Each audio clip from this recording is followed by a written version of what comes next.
Welcome to the Learning Pines YouTube. We hope this video helps. You start by verifying drivers and CUDA compatibility so the GPU will be usable. Once done, open Pycharm and attach the interpreter from your virtualenv or Conda environment. Make sure the environment already contains the GPU-enabled packages like Torch or TensorFlow. You'll also enable a Conda/venv so dependencies don't conflict. Now create or open the project and set the project interpreter to that environment. This ensures code runs with GPU-capable builds from the very first execution.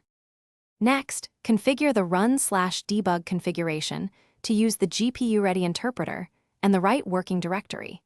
This guarantees your script runs where dependencies are installed.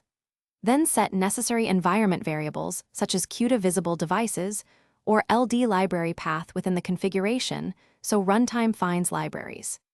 If you work with Docker or remote machines, attach Docker/SSH interpreters in Pycharm and map CUDA devices. This lets you execute on the GPU remotely. Finally, test with a small device query snippet to confirm detection before heavy runs.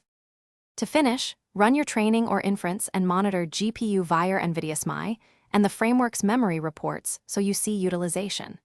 Once you observe bottlenecks, tune batch size and data loader settings like pin memory and num workers to maximize throughput. Make sure to enable mixed precision if supported to save memory. If the GPU is not detected, recheck driver CUDA compatibility, ensure the interpreter uses GPU builds, and confirm environment variables and library paths. That single troubleshooting tip usually resolves detection issues. Thanks for watching. Consider subscribing if we helped you.